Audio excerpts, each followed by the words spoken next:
Back in the old days, long before clocks and calendars ruled our lives, a small village lived by one simple, unbreakable rule: as long as the fire is burning, the people are safe. This fire was the heart of the village, a constant source of warmth and light. But the person who kept that fire alive was never praised, neither celebrated. Their name never mentioned in the songs sung by children or stories told by the elders. This is a story about that firekeeper. In a quiet corner of Africa, nestled among ancient trees, was this small village. Right in the middle, there was this communal hall where everyone gathered. Every morning, long before the first rays of the sun touched the earth, a man named Abu would arrive. He moved with a quiet purpose, sweeping the earthen floor, carefully arranged the simple wooden benches, and most importantly, he would light the fire. He'd coax the embers from the previous night back to life, adding fresh wood until a steady warm blaze filled the hall. By the time the first villagers arrived, the hall was warm, clean, and welcoming. But no one ever asked who did it. No one ever thought to wait and say thank you. There was a saying in the village, a piece of old wisdom: things that work are assumed. And so Abu worked. He was assumed, and he remained unseen. Abu was not a lazy man. On the contrary, he was diligent and dedicated, but life felt heavy. Each day felt like a repeat of the last, a cycle of work with no celebration and no recognition. There were times, as he sat alone in the pre-dawn silence, that he wondered if any of it really mattered. The village elders used to say, "The drum that beats for the dance is not the one people remember." The dancers and singers, they were the stars, but the rhythm that held it all together, not mentioned. Abu felt like that drum, essential but forgotten. Yet still, he came early, and he stayed late, not because anyone was watching, but because he knew deep down that the fire had to burn. One night, long after the village slept, a stranger appeared at the entrance of the hall.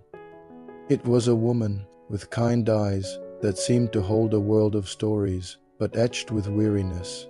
She looked broken, ashamed, shadowed by deep sadness, and tired of living. She walked slowly towards the fire, which was just a bed of glowing, dying embers, and sat down. She stared into the fading light, lost and dismayed, a portrait of utter despair. For a moment, Abu, hidden in the shadows, had been quietly tidying up. But something about her stillness, her profound sorrow, made him considered just leaving her be. He watched her for a moment, staring into the dying light. Then he walked over to the woodpile. He gently added a few logs to the embers, watching them catch and crackle back to life, casting a warm and comforting light on the strange woman's face. He offered her a gourd of fresh water, and then he simply sat nearby, saying nothing. They shared the silence, filled only by the crackle of the burning wood, warmed by the growing fire. By the time the sun began to paint the sky with morning colors, the woman stood to leave. For Abu, it seems like the usual, just another soul passing through. But she paused and said quietly, "If this place had been dark, I don't think I would have stayed." She looked at him, a flicker of gratitude in her tired eyes, and whispered, "Thank you." And with that, she was gone, disappearing back into the world as mysteriously as she had arrived. Abu never saw her again, and that thought stings in his heart. Days turned into weeks, and life in the village continued its predictable rhythm. No praise ever came for Abu. No announcement was made in the village square about his quiet dedication. On the surface, nothing had changed, but something inside him had shifted profoundly. He finally understood the old proverb in its entirety. The one who keeps the fire alive saves the village, even if the village never knows. He realized that purpose isn't always loud.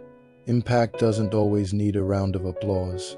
Some essential roles exist in the quiet spaces so that others can survive. He remembered something the old village seer had once told him, words he hadn't fully grasped at the time. She said, "You think your work is small because it is silent, but silence is where survival lives." Not every hero is meant to be seen. Some are meant to be felt, she added. Maybe you are a firekeeper, the one who shows up early and stays late, the one who does the work that no one else seems to notice. Perhaps today didn't feel like progress. Maybe no one said thank you, or you feel unseen, unheard, and unappreciated. But listen closely. The fire is still burning because of you. That warmth is still felt. The light is still there for someone lost in the dark, and that, more than anything, matters. MansTales, tales of morals and values, stories that matter even when no one sees.